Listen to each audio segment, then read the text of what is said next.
같이 기도함으로 새벽기도 시작합니다. 하나님, 하나님의 말씀 가운데 서기 원합니다. 세상의 이야기와 세상의 말들과 세상의 걱정과 근심 위에 우리의 삶을 세우는 것이 아니라 하나님의 말씀, 하나님의 반석 위에 세우는 오늘 하루가 되게 도와주옵소서. 예수님 이름 받들어 기도합니다. 아멘.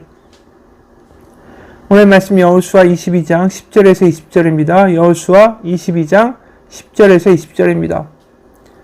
루벤 자손과 갓 자손과 므낫세 반지파가 가나안 땅 요단 언덕가에 이르자 거기서 요단가에 제단을 쌓았는데 보기에 큰 제단이었더라. 이스라엘 자손이 들은즉 이르기를 루벤 자손과 갓 자손과 므낫세 반지파가 가나안 땅의 맨 앞쪽 요단 언덕가 이스라엘 자손에게 속한 쪽에 제단을 쌓았다 하는지라. 이스라엘 자손이 이를 듣자 곧 이스라엘 자손의 온 회중이 실로에 모여서 그들과 싸우러 가려 하니라. 이스라엘 자손이 제사장 엘르에셀의 아들 비느하스를 길랏 땅으로 보내어 루벤 자손과 갓 자손과 므낫세 반지파를 보게 하되 이스라엘 각 지파에서 한 지도자씩 10 지도자들을 그와 함께 하게 하니 그들은 각기 그들의 조상들의 가문의 수령으로서 이스라엘 중에서 천부장들이라.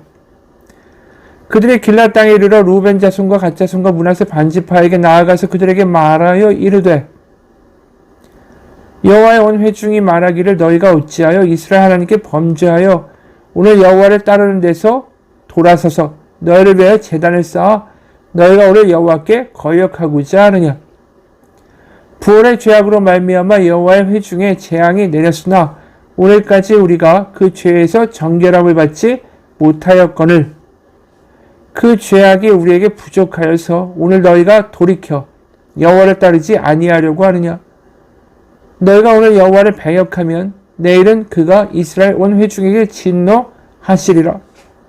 그런데 너희의 소유지가 만일 깨끗하지 아니하거든 여호와의 성막이는 여호와의 소유지로 건너와 우리 중에서 소유지를 나누어 가질 것이니라. 오직 우리 하나님 여호와의 제단 외에 다른 제단을 쌓음으로 여호와를 거역하지 말며 우리에게도 거역하지 말라. 세레의 아들 아간이 온전히 바친 물건에 대하여 범죄함으로 이스라엘 온 회중에 진노가 임하지 아니하였느냐. 그의 죄악으로 멸망한 자가 그 한 사람만이 아니었느니라 하니라. 아멘. 오늘 본문은 이제 정복전쟁에 참여했던 요단 동편의 지파들이죠. 루벤, 갓 지파, 그리고 므낫세 반지파. 이렇게 두 지파 반이 요단 동편으로 돌아가서 이 정복전쟁이 끝난 다음에 요단 동편 강가에다가 거대한 제단을 쌓습니다. 이걸 보고 요단 서편에 있는 10지파들이 깜짝 놀라죠. 도대체 무슨 짓을 저 사람들이 하는 것인가? 그래서 제사장과 또 10지파의 대표들을 요단 동편에 급파하게 됩니다.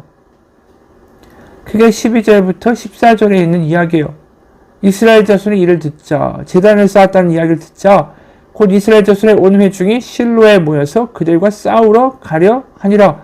이 다툼이 시작될 수 있는 일이 벌어진 거죠. 그래서 13절에 이스라엘 자손이 제사장 엘르아살의 아들 비느하스를 길랏 땅으로 보내어 루벤 자손과 갓 자손과 므낫세 반지파를 보게 하되, 그러니까 제사장을 파견하는데 거기에 14절 이스라엘 각 지파에서 한 지도자씩 10 지도자들을 그와 함께 하게 하니 그들은 각기 그들의 조상들의 가문의 수령으로서 이스라엘 중에서 천부장들이라.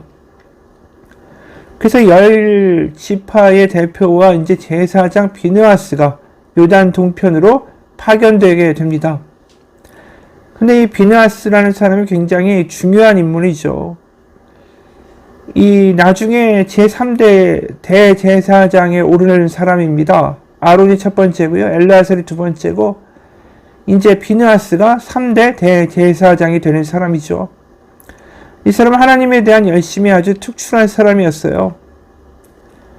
그래서 민수기 25장을 보면 바알 부올 사건이 터지는데 민수기 25장의 바알 부올 사건이 다른 게 아니라 이 미디안 족속의 여인들이 와서 이제 바알 신앙을 이제 어떻게 보면 이스라엘 지파들에게 와서 전파합니다. 어떻게 보면 미인계를 쓴 거죠. 그러다 보니까 일부 남성들이 거기에 넘어가서 바알 숭배를 하게 돼요.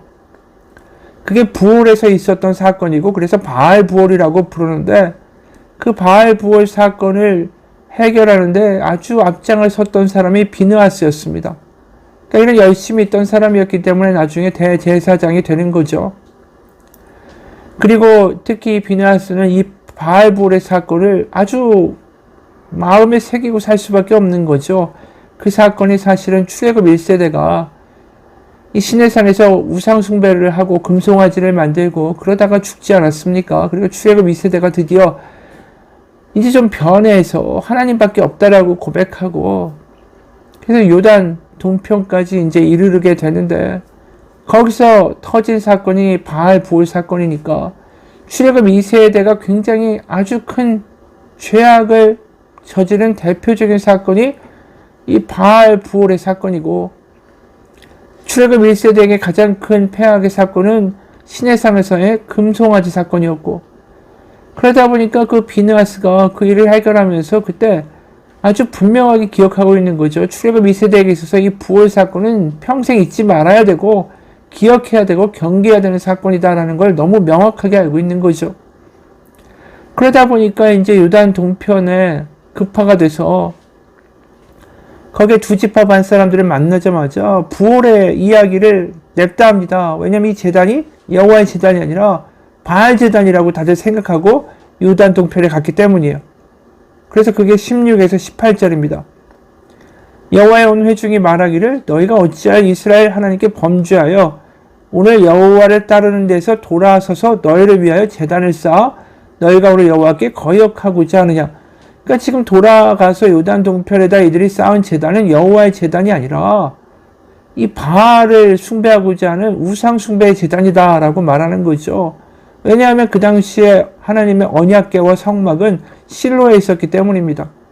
그러니까 엉뚱한 데다가 제단을 쌓으니까 이 사람들이 벌써 그렇게 생각할 수밖에 없는 거예요. 그래서 17절에 이 비느하스가 이런 말도 하는 거죠. 부올의 죄악으로 말미암아 여호와의 회중에 재앙이 내렸으나 오늘까지 우리가 그 죄에서 정결함을 받지 못하였거늘 그 죄악이 우리에게 부족하여서 오늘 너희가 돌이켜 여호와를 따르지 아니하려고 하느냐.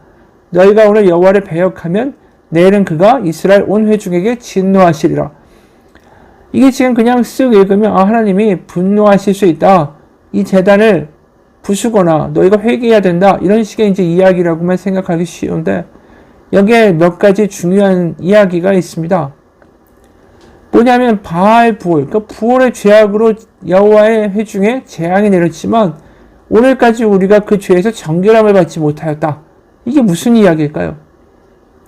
그럼 먼저 바알 부올의 사건을 살펴보죠. 민수기 25장을 보면 이게 한 8년 전에 모압 광야에서 일어난 사건이에요. 요단 동편에 이미 이야기한 대로 민수기 25장 바알 부올의 사건을 다시 한번 좀 봅시다.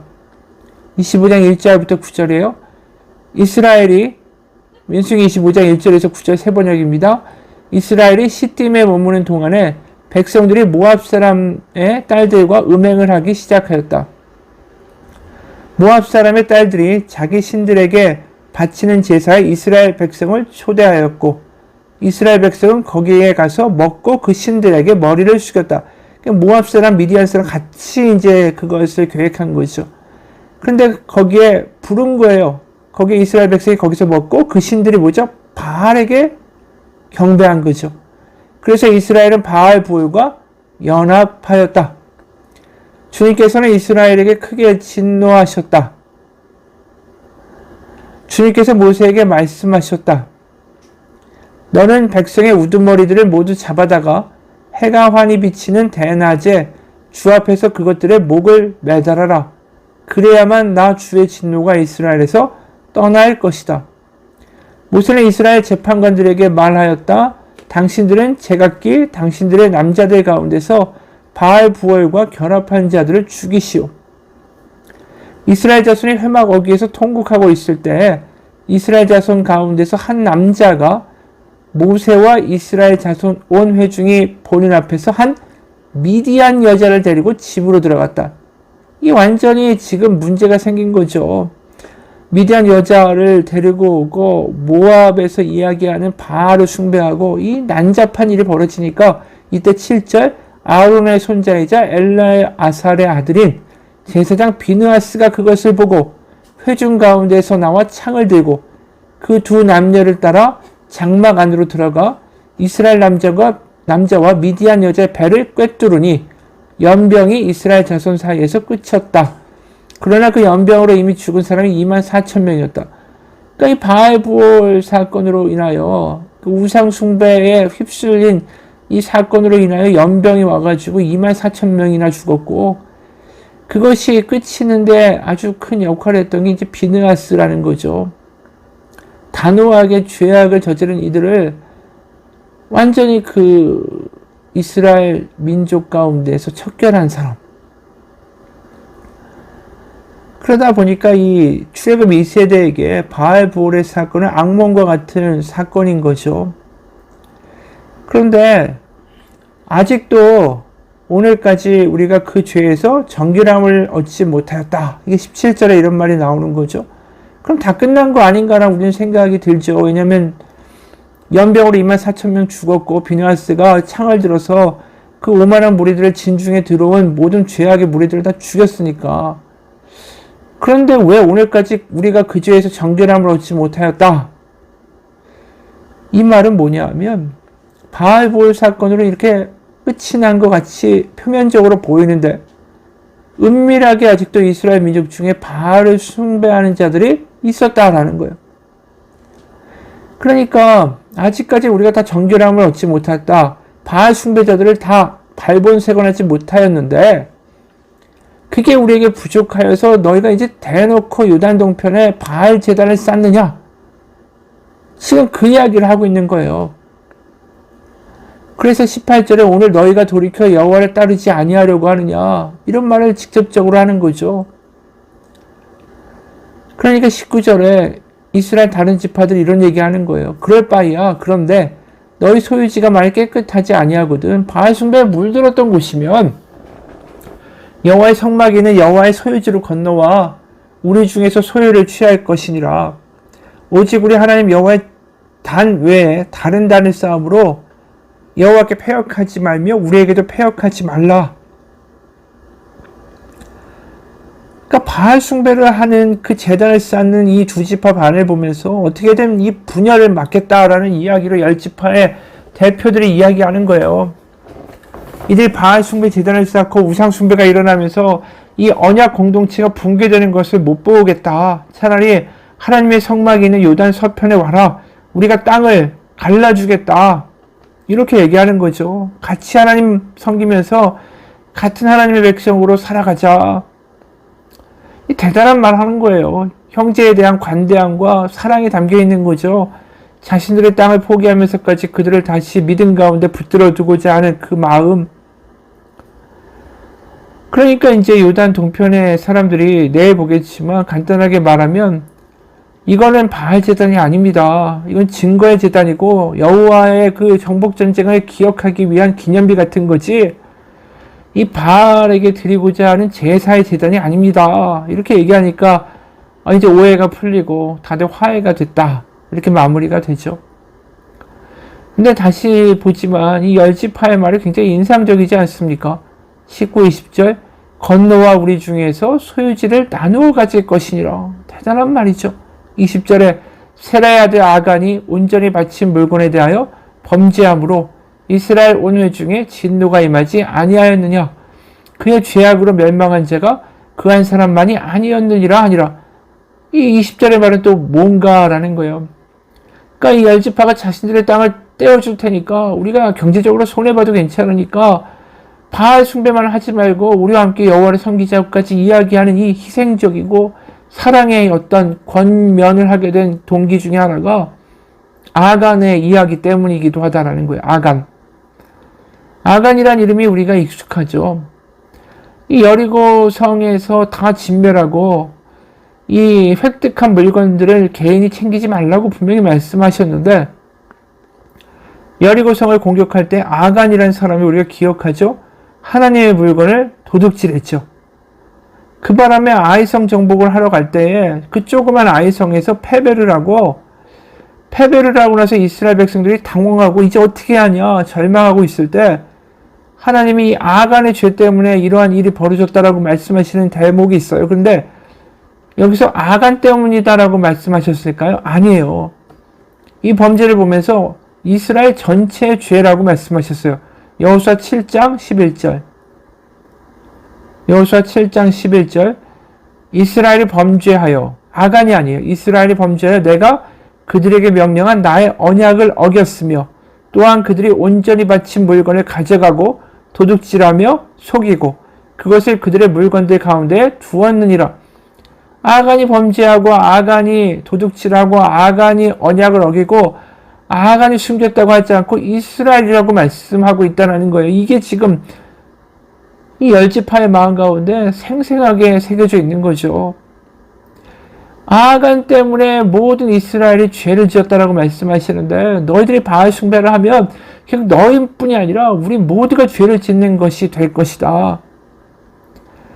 우리는 하나님 앞에 정결한 공동체가 돼야 된다. 그렇기 때문에 경제적인 손해는 얼마든지 감수할 수 있다. 우리 하나님한테서 벗어나지 말자. 같은 길을 걸어가자. 그 이야기를 하는 거죠. 여러분 이게 참 아름다운 모습 아닙니까? 하나님 안에서 하나라는 의식을 가지고 살아가는 것. 당신의 죄악이 당신의 죄악뿐이 아니라 우리의 아픔이라고 말할 수 있고 우리의 죄악이 우리의 허물이라고 말할 수 있다는 게 이게 얼마나 대단한 모습입니까? 이게 하나님이 원하시는 공동체 아니에요? 하나님을 사랑하고 이웃을 내 몸과 같이 사랑하는 그 공동체, 우리가 하나라고 말하는 거. 그게 신약에서 교회죠, 교회. 교회가 신앙 공동체로 우리는 하나님을 사랑하고 우리는 다 하나님의 동일한 하나님의 아들과 딸 지체다. 이렇게 얘기하는 거 아니겠어요? 그러니까 교회도 같은 길을 가는 사람, 같은 도를 가는 사람, 그래서 나, 개인이 아니라 우리가 돼야 되는 거죠. 그러니까 공동체 중에 우리가 누군가 낙담하고 실족하고 힘들어할 때 모른 척 할 수 있는 게 아니라 누군가는 반드시 나아가 그를 돕고 다시 그의 손을 잡고 앞으로 나아가야 하는 게 공동체라는 거예요. 언제든지 우리 중에 하나는 쓰러질 수 있고 넘어질 수 있습니다. 나 혼자 설 수가 없는 게 인간이죠. 서로를 붙들고 서로 당겨주고 밀어주고 잡아주면서 세상의 파도를 이겨나가는 게 공동체 아닙니까? 우리라는 인식이 없다면 그냥 개인만 있는 개인들의 집합이 교회라면 그 교회는 무너질 수밖에 없는 거예요. 그러니까 오늘날 정말 예배만 드리고 수많은 사람들이 예배당에 왔다가 순식간에 흩어지는 모습들을 보면 이건 개인만 있지 우리는 존재하지 않잖아요.